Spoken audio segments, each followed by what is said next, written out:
Hi, everyone. Welcome to Planet Grape Wine Review. We've got our panelists here for wine picks of the month. I'd like to introduce you to, first of all, myself. I'm Catherine Paulus. I'm the founder of Planet Grape Wine Review.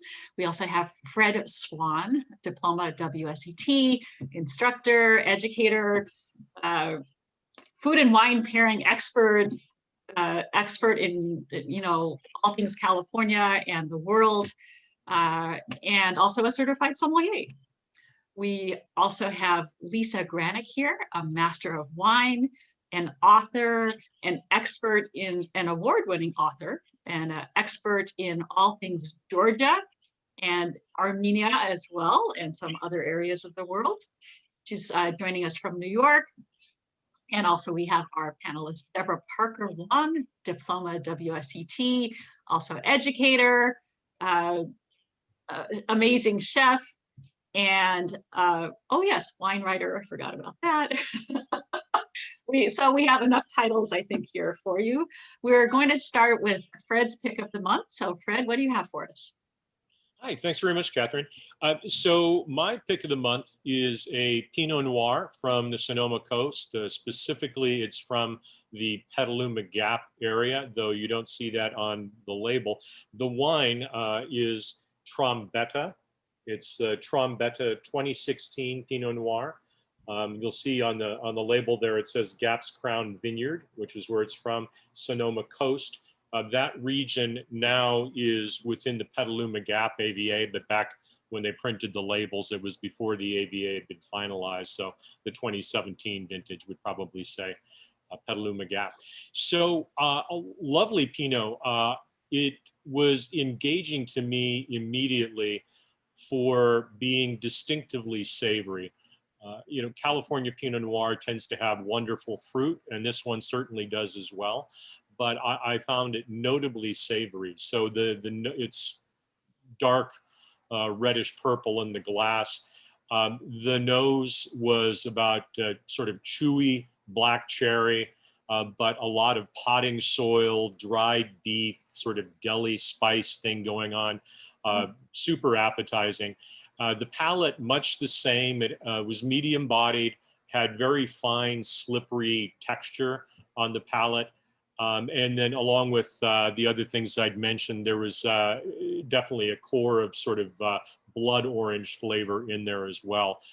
So just really extremely attractive overall, but that savory aspect really sort of sets it apart from a lot of other Pinot, even from that area. Petaluma Gap, a pretty cool climate zone, arguably these days the most cool climate AVA as a whole within Sonoma County. It's cooled by winds coming off the ocean, going through this gap in the hills that feeds through and over the city of Petaluma, hence the name.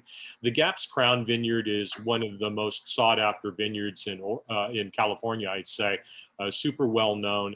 The name comes from the fact that it is actually on the hills, sort of at the end, the far end of the Petaluma Gap, right up sort of at the crown or the top of the hill. So if you were to drive up and over, you would find yourself in a different AVA moving toward sort of Carneros and that kind of area, Sonoma Mountain and those places.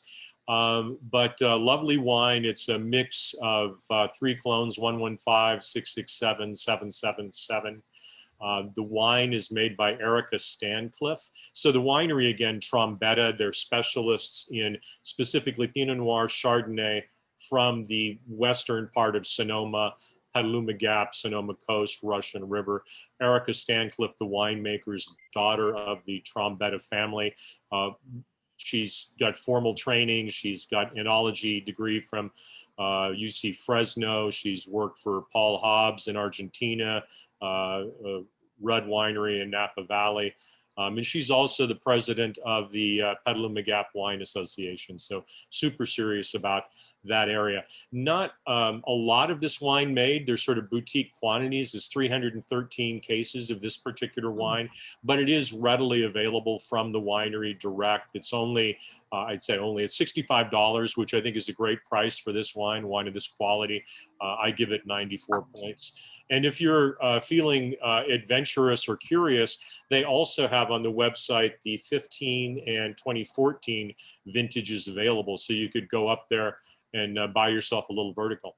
I recommend it. Nice. That sounds great, Fred. You always find these cool artisanal wines in the best vineyards in the state. So great find. It is hard to find, but again, as Fred mentioned, you can go to trombettavineyards.com. Trombetta.com, yeah. Trombetta.com.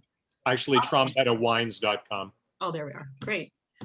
Cool. Well, my find of the month, excuse me, is an Italian wine. It's called Touriga. And this is from Arjolas, that's the producer, and it's from the island of Sardinia in southern Italy.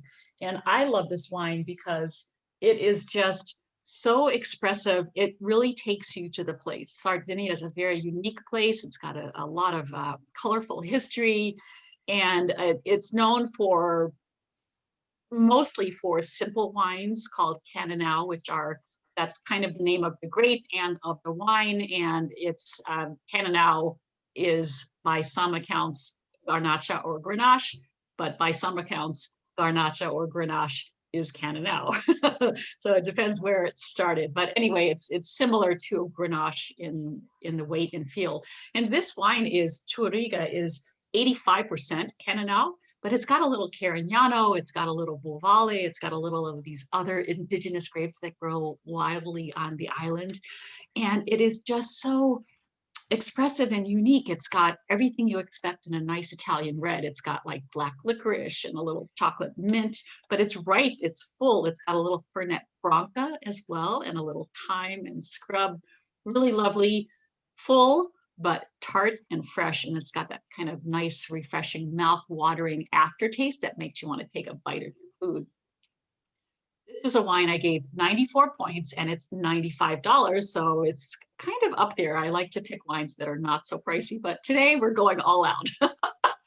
So there you have it, Touriga. It's from the producer that's called Arjolas, like Cup of Joe, Arjolas. And you can find it, widely at your favorite retailer. All right, and let's move on to Lisa Granick. My first time here. Thank you, Catherine. I'm very excited, very proud, honored to be among such guests other guests that I've respected for so very long. I decided to go off the beaten track, which is what I've been doing lately. As much as I love and drink wines that we all know from California and France and Italy, for example. But I chose an Armenian wine because I ended up tasting a whole flock of them this past fall and learned a tremendous amount. And I have to say that the quality of Armenian wines was astonishing to me. The level was very, very high. And I chose the Old Bridge, it's the Old Bridge Areni. So Armenia basically has, while they have many, many grape varieties, not so many as the Georgians, but they have a lot of indigenous grape varieties. There are a few that they have identified, and the Armenians have been working very, very hard to find their greatest grape varieties. And right now, Areni is absolutely a noble grape variety among the reds. Voskahat, maybe one day I'll be talking about that, among the whites, and a couple of other varieties. And they've really been looking to import winemaking and grape growing and winemaking understanding in the modern world to take it back to Armenia, because Armenia has such a wide diaspora of people, particularly in Los Angeles, but throughout the United States and elsewhere in the world. And a good number of Armenians worked in the wine trade in California, Argentina, Italy, and elsewhere, and have now moved back to Armenia to really try to exploit the greatest of their varieties. Areni as a variety is remarkable. It's a medium-bodied wine with very crisp acidity, so it's a food wine. This is not a knock your socks off, hang out, drink wine with nothing. You need cheese, you need something to cut the proteins, but it's always a mouthful of black cherries, tart cherries, really red fruits, often tempered with a little bit of maybe tobacco, bitter chocolate, black tea. Some of them are oaked, some of them are not oaked. The Old Bridge I selected because while there's not a tremendous amount of it on the market, there actually are 3 different vintages. There's the 13, which right now I gave 93 points to this wine. It was fantastic because with 8, 9, whatever, 7 years of aging, it was fully integrated. The tannins were very soft. The wine was really au point. Okay. The 15 and the 17 are more firmly structured, a little more intense in their flavors, but also will last much longer. But all of these wines would work very, very well with, I'm in New York, so it's a little cold here, in a winter stew, or even something on the grill with a little bit of char would be a perfect match for this. And there are enough quantities available. There's certainly, I think you can get on wine.com, but you certainly can Google it and find where to buy it. And at roughly $40 for the most expensive on down, it's a very high quality wine at a remarkably fair price. You're getting a bargain because of its obscurity, but there's plenty to enjoy.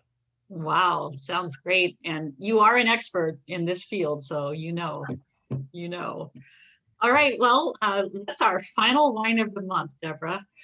Take us home. Well, last but not least, we're wrapping it up today with Philippe Pinot's 2010 Clos de Gauisse Extra Brut.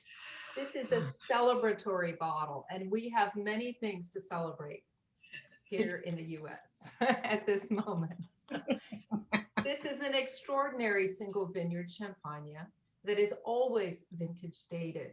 And until Krug introduced its Clos du Mesnil in 1979, Clos de Gauisse was the region's only great single vineyard wine. And of course, single vineyard wines are the exception in this region. This particular vineyard is one of the steepest in all of Champagne. It's 14 acres of almost sheer drop right down into the Marne, into the river there. And if you stand at the bottom of that site and you look up, you wonder how it's even possible to work it. This Extra Brut wine has a really subtle dosage of 4.25 grams per liter. It is made by family member Charles Philippe Pinot. There's a little bit of confusion about how many bottles have actually been made. The number I have is 10,000. The wine is readily available in the United States. You can find it on wine.com. Price tag's about $200. Now, what will you be getting for that $200? This is an extraordinary wine. It was just disgorged. It spent 10 years on the lees in the bottle. It's described in kind of a contradictory way as being both fresh and rich at the same time, with great purity and complexity, which is unusual for this wine. I think it's a little atypical, but absolutely delicious, showing a lot of tropical exotic fruits. And that could be very much pointing to the warming of this region. We've got candied orange peel, more tropical fruits like passion fruit, flicker of mint, maybe some yellow flowers, really very lush. Medium acid, not a ripper from that standpoint, but just an absolutely opulent version. The 2010 vintage was rather tricky in Champagne, as it was here in California, but this wine absolutely made the best of it. Wow, that sounds delicious. And I love the word ripper. I just did a recording on Australian Rieslings, and it's like, yeah, that's where it comes from, Australia. I've never ever heard it with French champagne, but with decadence like Clos de Gauisse, I think it can hang in there. Really lovely. Well, thank you everyone for joining us today. Thanks so much, Fred and Lisa and Deborah. And I hope that you have a great weekend ahead, and we'll see you all the next time. Cheers, everyone. Cheers. Thanks a lot. Thank you. Thank you.